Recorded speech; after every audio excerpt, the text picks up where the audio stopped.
The containment alarm went off at exactly 9:14 in the morning, which Nadia thought was deeply rude because she hadn't even finished her NutriPack. She was sitting in the third row of the xenobiology lecture hall when every light in the tiered amphitheater switched from cool blue-white to a screaming, pulsing red. The sealed specimen tanks along the curved walls flickered once and hummed louder. A crack split the air, sharp and metallic, like a blast door failing somewhere deep in the building's lower levels. And then the emergency klaxon started its full-throated shriek, and simply did not stop. Every alien student in the hall responded to the sound in their own physical way. The three Chivari students in the back row snapped their mandibles open and scuttled sideways out of their seats, their bronze chitinous legs clattering against the pale stone floor, their large, faceted amber eyes scanning the room in quick, darting arcs. The two Lethean students in the far corner folded their elongated limbs inward, like collapsing scaffolding. Brax, the bronze chitinous Chivari student sitting 2 rows behind Nadia, knocked his entire desk over backward and pressed himself against the curved wall, his twitching antennae going absolutely rigid. Torin, sitting immediately to Nadia's left, grabbed her arm hard enough to leave a mark. "That's the Vrethkai alarm," he said. His voice had gone very quiet and very high at the same time, which was a combination Nadia had never previously experienced as physically possible from a single human throat. "Nadia, that is specifically the Vrethkai alarm. I know what it sounds like because they made us memorize what it sounds like on the very first day of orientation." "I know," Nadia said. She looked down at her NutriPack. She'd had 4 bites. "The Vrethkai is out," Torin continued. He had both hands on her arm now, gripping like she was the last solid object in a dissolving world. "The 12-foot death creature from the Gorak system is out of its containment unit. Do you understand what I am telling you right now with my actual words?"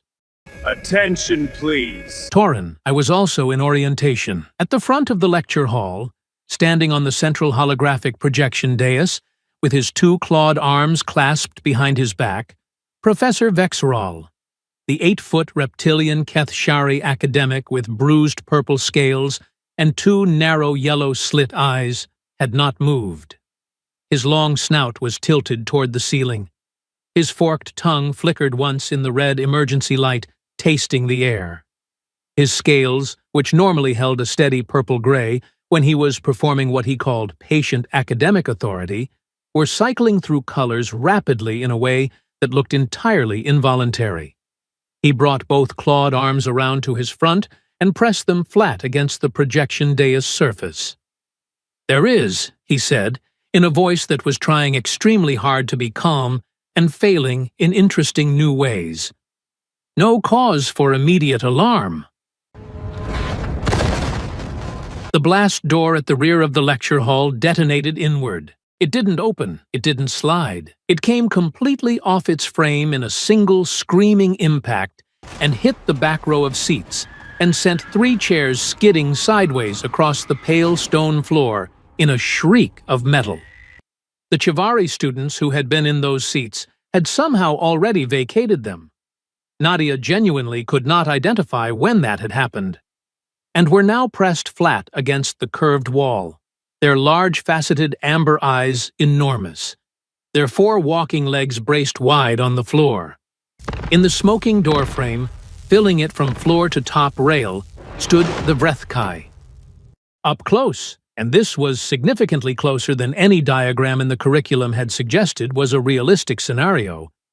The creature was extraordinary. 12 feet of obsidian-black armored hide, overlapping keratin plates across her broad, flat back like layered shields, 6 limbs pressing against the lecture hall floor with a weight that made the pale stone vibrate under everyone's feet simultaneously. The 2 enormous front-facing amber eyes, predator eyes, deep set in a flat armored skull, designed by millions of years of evolution for precise threat distance calculation, swept the room in one slow arc. The bone club tail swung behind her, once, slow and deliberate, and struck a standing lamp on its arc. The lamp hit the wall and exploded into white sparks. Several students screamed. Torin made a sound that had no linguistic category.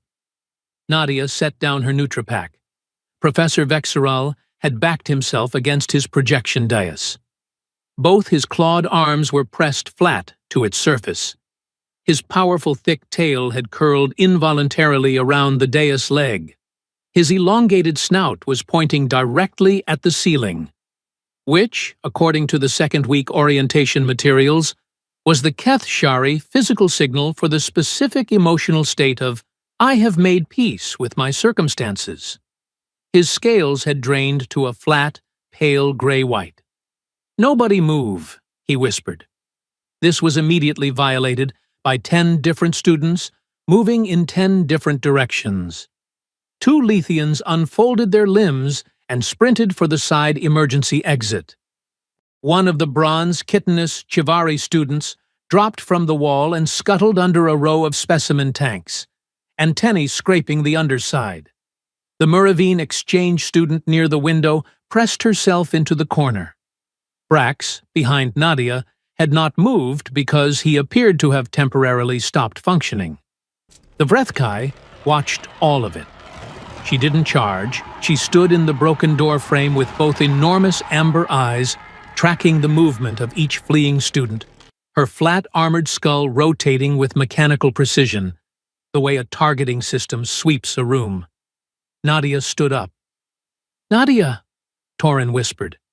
Every trace of color had left his face. "What are you?" "Sit down, Nadia. Sit down right now. What are you?" "She's not charging," Nadia said quietly. She kept her hands open at her sides, palms facing outward. She took one slow step toward the center aisle. "Look at her posture. She's watching the things that are running. That's not a hunting posture. That's threat assessment. She hasn't committed to a target." From the projection dais, Professor Vexeral turned his 2 narrow yellow slit eyes toward her. His scales flickered from white to a confused pale yellow. "Human, do not move. Do not approach. The Vrethkai is a Class 6 apex predator from a death classification biosphere. Any direct interaction without full containment equipment and a certified Tier 4 suppression team present will result in outcomes I do not want to describe, while the creature is in the room." "I grew up on a cattle ranch," Nadia said. A silence fell. Or as close to silence as a room containing a screaming klaxon, scattered alien students in various states of panic, and a 12-foot armored apex predator could produce. "I beg your pardon?" Professor Vexeral said. His pale yellow scales flickered. "Earth. Southern Hemisphere. My family operates 3,200 head of livestock on a working ranch." She took another slow step down the center aisle, hands still open and visible. We had 3 working dogs. A territorial breeding bull that put his head through a reinforced barn wall twice. Second time on purpose, we're pretty sure. And a pair of South American capybaras my mother rescued that she was confident were going to be gentle. And were, in absolute fact, not gentle at all. The Vrethkai's flat, armored skull had turned. Both enormous amber eyes were now tracking Nadia's slow movement down the aisle, locked on with the kind of focused attention that lesser creatures reserved for things they were about to eat. Torin had buried his face in both hands. "Those are prey animals," Professor Vexeral said, his voice arriving in separate, careful pieces. "Domesticated prey animals from a planet that the galactic community has classified, out of extensive documented caution, as an extreme danger biosphere. The Vrethkai is not a prey animal. The Vrethkai is the apex predator of a Class 6 death world. It has destroyed 3 containment units in this facility's 8-year intake record. It removed that blast door. He gestured with one shaking clawed arm at the smoking doorframe, with its face. Its face, human. That is genuinely impressive, Nadia said. She had stopped moving. She was standing still in the center aisle, both hands open, letting the creature look at her. But the principle applies regardless of size classification. Large animal, enclosed space, high stress environment, unfamiliar stimuli. She's reading movement. The things that ran look like prey. The things that stayed still look like either threats or non-threats. She watched the 2 amber eyes track her without moving. I need to look like a non-threat. That is your strategy, Vexral said. His scales went through 3 colors in 1 second. That is the entirety of your strategy. Do you have something better? He opened his snout. His forked tongue flickered. He closed it. He did not have something better. The Vrethkai took 1 step forward. Her front left grasping forelimb came down on a student desk and compressed it flat against the floor without any apparent awareness that the desk had existed. Pieces of it scattered across the pale stone. Every remaining student pressed further into cover. Torin made the sound again. Nadia did not move. "Hey," she said, quietly. The same volume she would use talking to a spooked animal across a paddock, low enough not to startle, present enough to register. Both enormous amber eyes narrowed fractionally. The massive, flat, armored skull tilted, not much, barely 2 inches to the right, but it was there. The bone club tail, which had been moving in short, aggressive arcs, slowed. "Hey," Nadia said again. Same tone, same volume. She raised one open hand slowly, not toward the creature, but out to her side, a direction shift clearly visible. "You broke through a door. New space. You don't know what's in here." She kept her voice low and even and rhythmic. "That's all right." I've walked into paddocks with 1,200-pound animals that had never seen me before. The first 30 seconds are the important ones. From somewhere behind her, muffled by the hands still covering his face, Torin said something that was either, "Please stop," or, "I cannot believe this is happening," compressed into a single pained syllable. The Vrethkai hadn't moved forward again. The bone club tail swung once more, slow, and then stopped mid-arc and stayed there. That was something. Nadia had spent enough time around large, stressed animals to read that pause, the specific moment when the body language shifted from active agitation to watchful calculation, still coiled, still capable of action in any direction, but listening to the rhythm of the space, taking in new information, up on the observation deck, glass-walled gallery above the corridor, visible through the thick transparencies above the lecture hall's back wall. There was sudden, frantic movement. Nadia caught it in her peripheral vision without looking away from the Vrethkai. 3 figures pressed against the interior window. The Institute director, a Keth Shari with silver-tipped scales, and both clawed arms jabbing at a control panel beside the glass. Next to him stood Delegate Vora, the visiting Thesari reviewer, her 6-foot frame rigid, the vivid blue feathers of her head crest raised to their full height in a sharp alarmed fan. Her 2 sharp golden eyes, with their vertical pupils fixed on the scene below, her curved beak open. The 3rd figure was Brax, who had apparently been up on the deck before the alarm and was now pressed against the back wall of the observation gallery with all 4 walking legs splayed and both grasping arms over his face. The director jabbed the control panel. Nothing happened. His silver-tipped scales flashed dark red.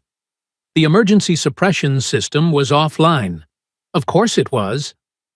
Down in the lecture hall, Nadia slowly went to one knee on the pale stone floor, right in the center of the aisle.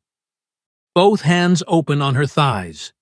She made herself small, shoulders forward, posture low, gaze directed at the floor just ahead of the Vrethkai, rather than directly at the two amber eyes. Direct eye contact with a predator read as challenge. She knew this. She'd learned it from dogs before she was 5 years old. "Okay," she said quietly. "I'm not coming any closer." "Your move." The Vrethkai stared at her with both enormous amber eyes for a very long time. The keratin plates along her spine shifted, a sound like sliding slate. The two grasping forelimbs, still resting on the crushed desk, flexed once. Then she sat down. Not collapsed, not lunged forward, sat.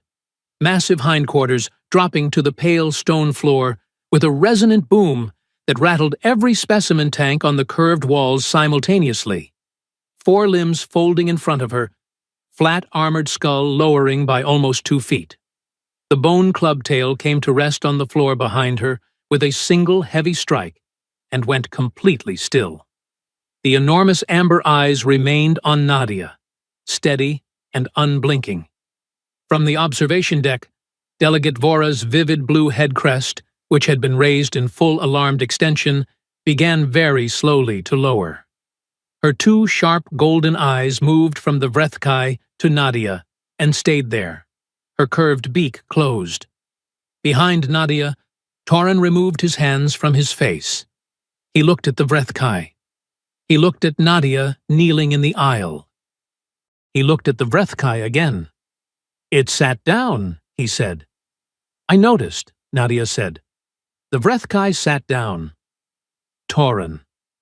"The thing that removed a blast door with its face," he continued, his voice climbing a register, "sat down because you talked at it. I used a calm voice and gave it space to make a decision. That's not the same as just talking at it." "It sat down, Nadia." "Yes, it sat down." "That's good. Please keep your voice level." Professor Vexeral had not moved from his projection dais. His thick tail was still involuntarily coiled around the dais leg. His bruised purple scales were returning from their gray-white terror state in slow, uneven patches, color blooming back along his neck and arms like something gradually remembering how to function. His two narrow yellow slit eyes moved from the seated Vrethkai to Nadia and stayed there, and he was doing something with his forked tongue that looked like it had nothing to do with tasting the air and everything to do with simply not knowing what to say. He opened his snout, closed it, opened it. "The Vrethkai," he said, with the careful diction of someone building a sentence they had not previously needed to build, "does not sit." "She is sitting right now," Nadia said. "The Vrethkai," he repeated, each word separate, "is a Class 6 apex predator whose species has no recorded history of voluntary pacification responses to non-chemical stimuli. In 8 years of this facility maintaining a live specimen," he stopped. He stared at the Vrethkai sitting on his lecture hall floor like the most terrifying thing anyone had ever invited to a very dangerous tea party. "She has never sat." "She's been in a box for 8 years, Nadia said simply, not taking her eyes off the creature. "She came through that door because something on sub-level 2 failed, and she needed out. Look at the dorsal plates. They were raised when she came in, full extension. They're halfway down now. That's not a hunting animal. That was a panicking animal." She paused. Honestly, she and everyone else in this room were doing the same thing. She was just bigger about it. A beat of complete silence. Then, from directly behind Nadia, Brax, the bronze chitinous Chivari student, who had descended from the observation deck via the emergency access stairwell at some point during the last few minutes, and was now standing in the side doorway with his large, faceted amber eyes at maximum width and his antennae completely motionless, said very quietly, "She's right. Flattened dorsal plates on a Vrethkai are a post-stress settling indicator. It's in the 3rd year supplemental materials." "Nobody," Professor Vexeral said, pointing one shaking, clawed arm at Brax. Asked you. It's in the Chapter 11 supplemental. I know where it is. Right. Sorry, Professor. The Chapter 11 supplemental, Vexral said, his scales flickering through 3 colors in rapid sequence, does not cover managing a loose Vrethkai using livestock handling methodology from a planet the galactic community designated for extreme caution, specifically because we're Deathworlders? Nadia said. Vexral stopped. His forked tongue flickered once. The orientation materials were very clear. Nadia continued pleasantly. Humans are the only surviving species from an extreme caution biosphere currently enrolled in the Institute. Former professors have described us as, I'm quoting the 3rd lecture notes here, a curious evolutionary anomaly that survived conditions which should have produced something significantly less conversational. She tilted her head slightly at him. I believe that was your quote, Professor. His scales went yellow. Stayed yellow. That was new. The Vrethkai made a sound. Low, resonant, deep in the chest, a vibration that traveled through the stone floor, up through Nadia's kneecap, into her bones. Specimen tanks rattled on their shelves. Torin went rigid in his chair. But Nadia recognized it. She'd heard something structurally similar from cattle, from large rescue animals, from anything massive and stressed when the internal calculation had reached its conclusion. It wasn't a growl. It wasn't aggression. It was the sound of an animal releasing tension, the specific physical sound of a decision being filed away. Nadia reached slowly into her jacket pocket. Nadia, Torin said immediately. Hold on. You are going to feed the Vrethkai your Nutripack. I'm going to see if she's interested in my Nutripack.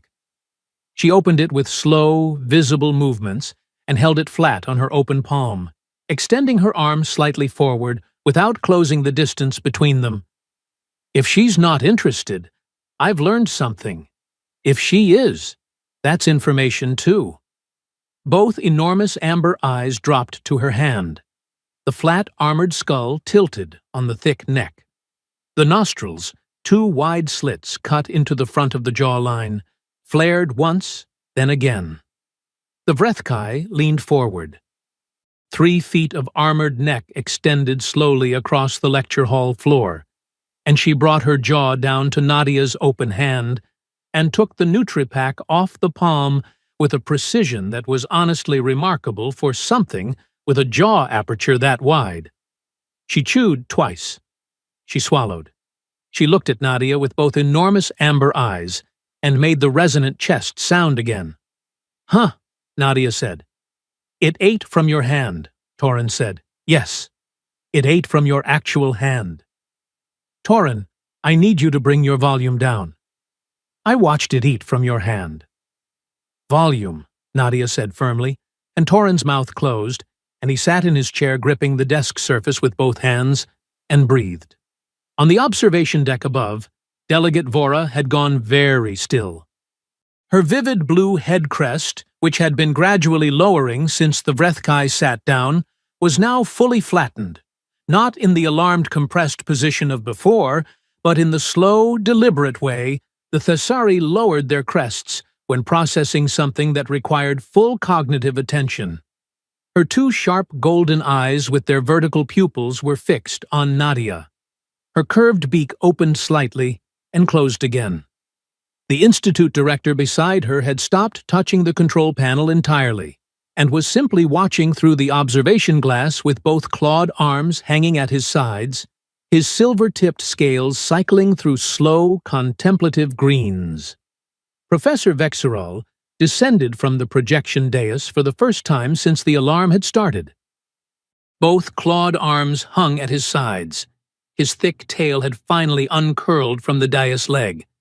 His bruised purple scales had returned almost entirely to normal.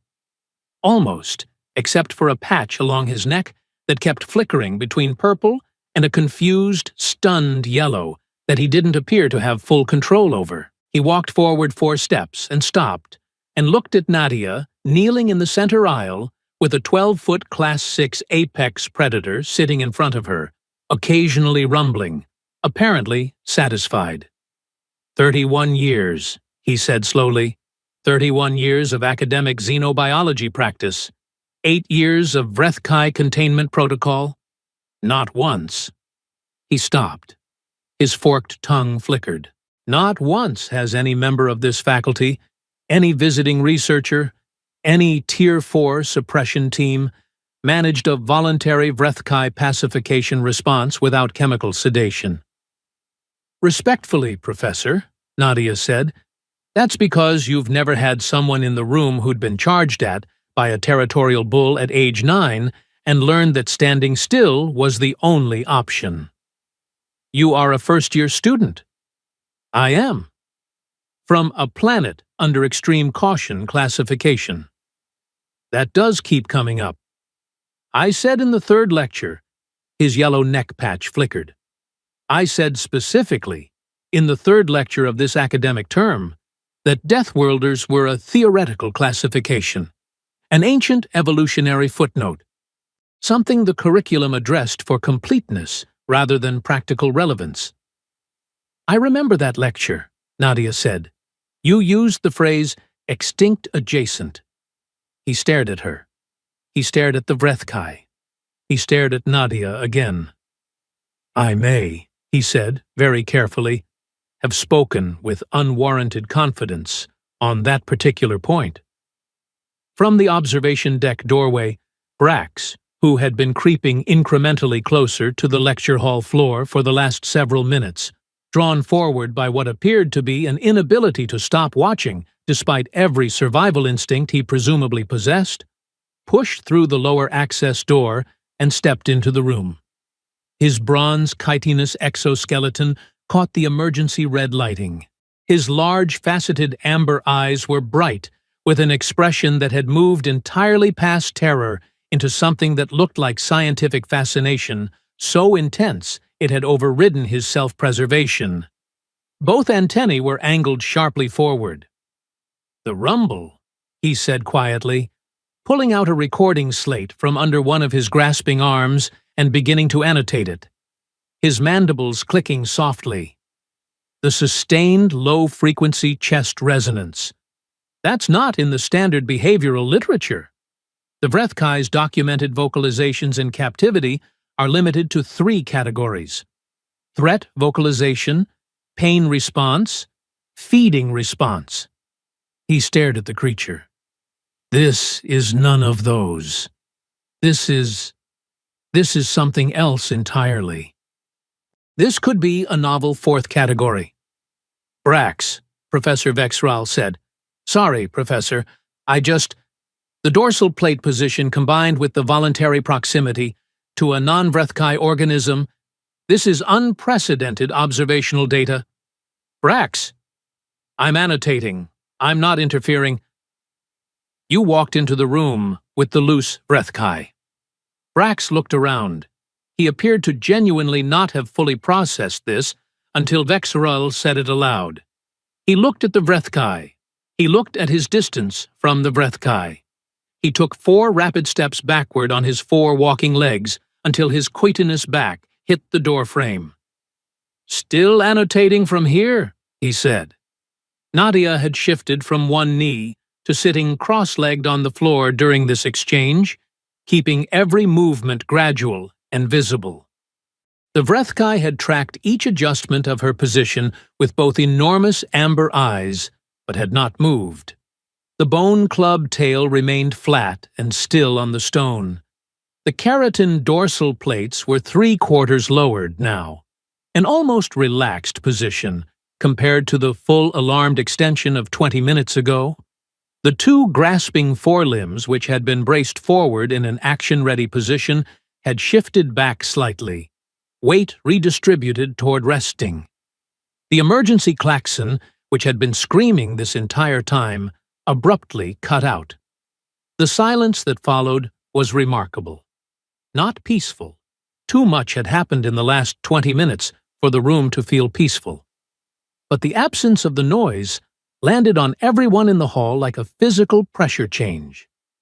Several students exhaled audibly. Torin's grip on his desk relaxed by approximately 1/3. The observation deck door opened.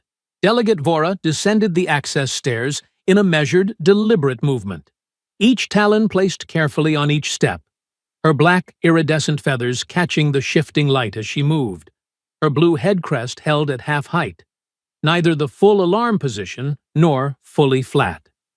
She moved to stand at the edge of the hall, 2 feet inside the doorframe, and she looked at the entire scene with both sharp golden eyes.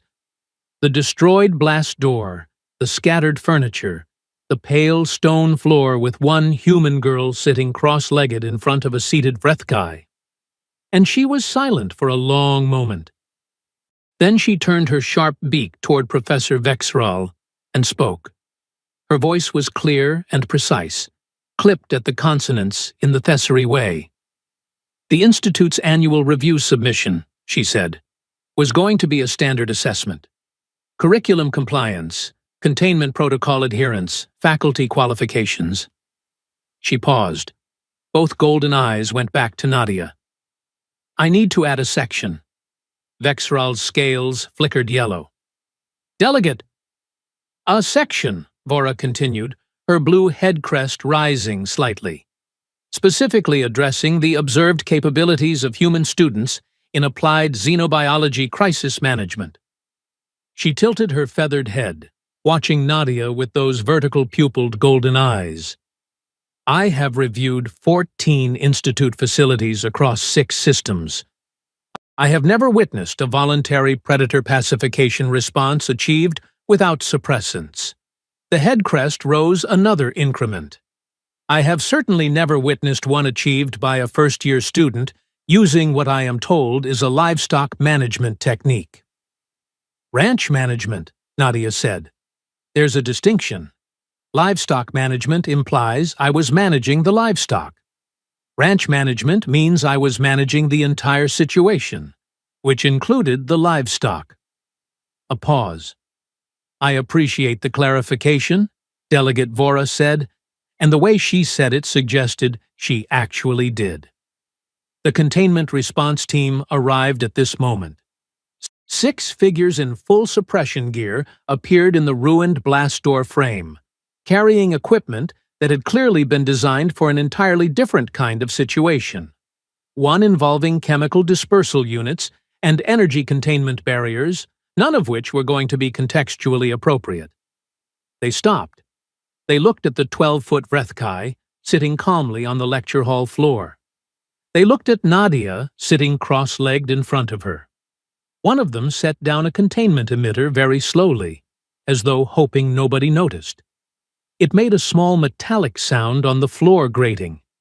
The Vrethkai's enormous amber eyes moved toward the sound. Nadia raised one flat, open hand, palm out, in the direction of the creature's gaze. A slow redirect, not a command. The massive, flat skull turned back toward her. The amber eyes settled. Okay, Nadia said to the response team without turning around. Whoever's in charge back there, slow movements, low voices, please don't put anything down again. A long pause. Then, from inside the suppression gear, the response team leader said, in the flat tone of a professional deeply outside their training parameters, understood. We're going to walk her back to sub-level containment, Nadia said. She unfolded from the floor slowly, rising to her feet over 4 or 5 visible movements, hands staying open the entire time. The Vrethkai watched her stand with both amber eyes, head tilting again at the change in height. I need the corridor doors ahead of us opened in advance. No alarms, smooth activation only. And I need the containment unit to be open and provisioned with her normal feeding ration before we arrive. Copy, said the response team leader. She, Vexral said. Nadia looked at him. You said her. His scales were doing the yellow thing again, helplessly. You called it? She's a she, Nadia said. It's in the intake records. Chapter 11. From the doorframe, Brax made a sound into his mandibles that was very clearly a suppressed laugh dressed up as a cough. He annotated something on his slate. His antennae were vibrating with what could only be described as academic delight. Torin, sitting in his chair, had been silent for approximately 90 seconds, a personal record, by Nadia's estimate. He looked at her standing in the center of the lecture hall, then at the Vrethkai, then back at her. He opened his mouth. He closed it. He picked up his own abandoned Nutripack, looked at it, set it back down. "I need you to know," he said finally, "that I have been your friend for 3 years, and in those 3 years I have watched you do a lot of unreasonable things very calmly, and this is the first time I have genuinely questioned my own perception of reality." "That's fair," Nadia said. "You hand-fed the Vrethkai." She was hungry. The Vrethkai. The Class 6 Deathworld apex predator. "Torin, I need to walk her back to sub-level now." He pressed both hands flat on the desk. "Right. Yes, go ahead. That's a completely normal sentence." Nadia turned back to the Vrethkai. Both enormous amber eyes were on her, steady and patient, tracking her with the complete focused attention of an animal that had made a decision and filed it. She held one open palm forward at waist height, not reaching, just presenting, and took one step toward the broken doorframe. The Vrethkai rose. All 6 limbs unfolded from her resting position with a deep resonant sound, the overlapping keratin plates shifting across her broad back like settling armor, and she oriented toward Nadia and stood and waited. Nadia walked toward the door. She heard the footsteps, the 6 heavy falls of armored limbs on stone, a rhythm that vibrated through the floor, begin behind her, 3 feet back, matching her pace. The response team parted on both sides of the corridor outside. Emergency Red had switched back to Standard Orange along the industrial gray walls of sub-level access, the lighting strips casting long amber lines across the floor grating. The corridor stretched forward into the facility's lower levels, blast doors standing open in sequence, the way lit ahead. Nadia walked down the center of it. The Vrethkai walked 3 feet behind her, bone club tail swinging in a slow, even rhythm. Armored footfalls marking a steady beat against the metal grating, both enormous amber eyes fixed forward on the human walking ahead. At the rear of the formation, Brax stepped carefully into the corridor and continued annotating. On the observation deck above, Delegate Vora stood at the glass with her blue head crest fully raised. Not in alarm this time, but in the Thessery gesture of formal acknowledgement, the one typically reserved for occasions of genuinely historic significance. Her 2 sharp golden eyes tracked the figures moving through the corridor below until they turned the corner and were gone. She turned to the Institute director. "Revise the annual review format," she said. "I need considerably more pages." The containment unit door sealed at 9:41 in the morning, 27 minutes after the alarm had started. Nadia stood in the sub-level corridor outside it for a moment, listening to the silence on the other side of the reinforced door. No impacts, no alarm triggers, nothing. She turned around. The 6-member response team was standing in a loose semicircle behind her, suppression equipment still in hand, looking at her with the specific expression of professionals who had trained for years for a situation and watched a first-year student resolve it in under half an hour without any of their equipment. Their team leader, a compact Kethshari with gray-green scales and 2 steady amber eyes, looked at her for a long moment. "Where did you train?" he said. "Southern Hemisphere Earth," Nadia said. "Ranch work." He nodded slowly, as though this was information he was going to need time to process. Back in the xenobiology lecture hall on level 4, Professor Vexeral stood at his projection dais in the returned blue-white lighting, surrounded by overturned chairs and scattered desk fragments, and one very prominent blast door-shaped hole in his back wall. And he held in both clawed hands the course syllabus he had spent 3 months preparing for the current academic term. He looked at it for a long time. He set it down on the dais.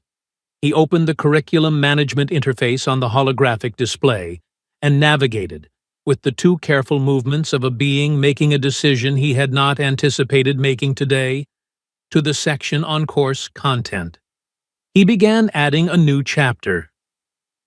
Chapter 12, he titled it, his narrow yellow slit eyes reflecting the blue holographic light.